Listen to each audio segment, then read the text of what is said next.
បាទសួស្តីទាំងអស់គ្នាបងប្អូនបាទសម្រាប់ការគ្រប់គ្រង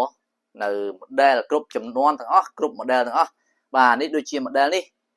MX900 ប្រភេទប្រើខ្សែដែលជាចំនួនចុងក្រោយជំនួសឲ្យ model ចាស់906មានការពេញនិយមខ្លាំងមែនទែនព្រោះតម្លៃវាសមរម្យធូរថ្លៃហើយលឿនឆែកបានឡើងទូទៅមានការធានាជូនដល់មួយឆ្នាំបាទតម្លៃវិញស្មើនឹង laptop មួយទឹកមួយគ្រឿងបាទចំណែកនេះគឺជា level កដាលសម្រាប់បងប្អូនដែលប្រើ Bluetooth ហើយតម្លៃក៏ល្អដែរបើយើងធៀបជាមួយនឹងប្រភេទប្រើ Bluetooth បាទតម្លៃវាគឺល្អមែនតើណាຂະຫນាត់កដាលAutofix D1 Pro S2 ចំនួនចុងក្រោយបាទគឺវាមានកម្រាស់ក្រាស់បែបនេះហើយមានរុនដោតច្រើនណាបងប្អូនបានឃើញទេបាទរុនដោតច្រើនហើយកម្រាស់ក្រាស់អញ្ចឹងប្រើអត់សូវចាប់ក្តៅទេហើយវាអត់ប៉ោងក្រង់ប៉ោងថ្មដែរណាបាទអញ្ចឹង model ចុងក្រោយនេះគឺគេ design ឡើងវិញដើម្បីកុំឲ្យវាក្តៅកុំឲ្យថ្មវាប៉ោងហើយក្រង់ហើបជាដើមបាទអញ្ចឹងបងប្អូនដែលត្រូវការចង់ប្រើ Bluetooth software Hotel ហើយមានការធានាជូន1ឆ្នាំនិង software free update 2ឆ្នាំបាទ Autofix នេះគឺជាជម្រើសល្អបំផុតណាសម្រាប់បងប្អូនចង់បានលើនឹងតិចបាទយើងមានដែរគឺ908 S3 គឺជាកម្រិតលើកដាលបន្តិចหมายថាអានេះមានត្រឹម reset coding បាទលើនេះមាន programming online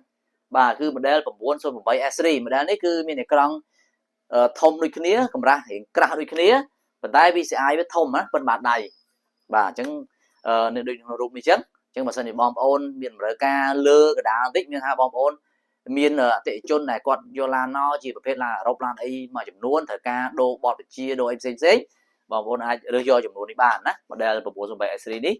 បាទនេះគឺជាកម្រិតលើអាកដាលបន្តិចតែបើសិនជាបងប្អូនធ្វើឡានអឺរ៉ុបច្រើនហើយពាក្យច្រើនឆ្នាំខ្ពស់ទៀតហើយបងប្អូនត្រូវការ programming ច្រើនខ្ញុំណែនាំនៅជម្រើសមួយទៀតគឺ 909 S2 បាទ 909 S2 នេះគឺជា model ចុងក្រោយដែលមាន AI ជាជំនួយហើយមាន PCI ធំជំនាន់ចុងក្រោយ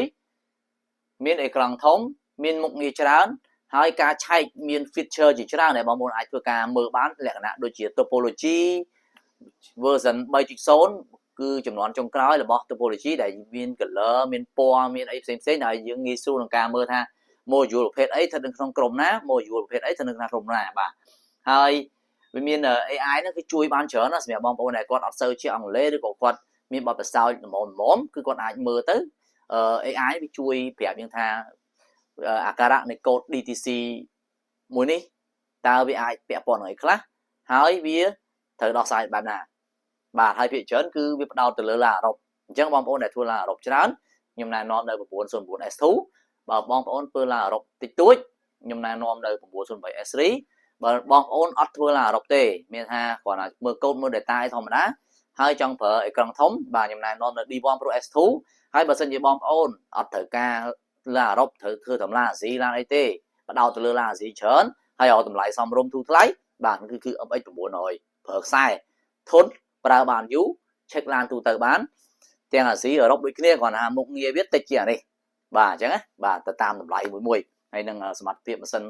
រៀងៗខ្លួនអញ្ចឹងបើសិនជាបងប្អូនមានជំរើសមានតម្រូវការមានថវិកាកំណត់ដែលតែចង់បាន scan ណាមួយតែអត់ដឹងថា model មួយណាមួយដែលត្រូវស័ក្តិសមប្រើនៅក្នុងការ៉ាស់បងប្អូនអាចធ្វើការប្រឹក្សាយោបល់បានដែលអត់គិតថ្លៃនៅលើ caption ខាងលើខ្ញុំនឹងផ្ដល់ជាយោបល់ជូនបងប្អូនវិញថាតើ model មួយណាស័ក្តិសមជាងហើយ model មួយណាដែលមិនគួរទិញបាទមិនមែនចេះឲ្យតែរុញឲ្យយកណាបាទអញ្ចឹងសំខាន់ជាងគេគឺមុននឹងលក់ហ្នឹងគឺបារម្ភមែនតើឲ្យបងប្អូនយកទៅប្រើអត់កើតអញ្ចឹងត្រូវសួរសំណួរច្រើនបន្តិចអញ្ចឹងបើសិនជាបងប្អូនសហការនៅសំណួរផ្សេងបងប្អូនអាចយកទៅទិញទៅវាសមរម្យល្មមប្រើហើយត្រូវនឹងការងារយើងជាក់ស្ដែងផ្ទាល់ទៀតណាបាទអញ្ចឹងបើសិនជាបងប្អូនមានតម្រូវការរបស់ទាំងអស់នេះមានក្នុង stock ស្រាប់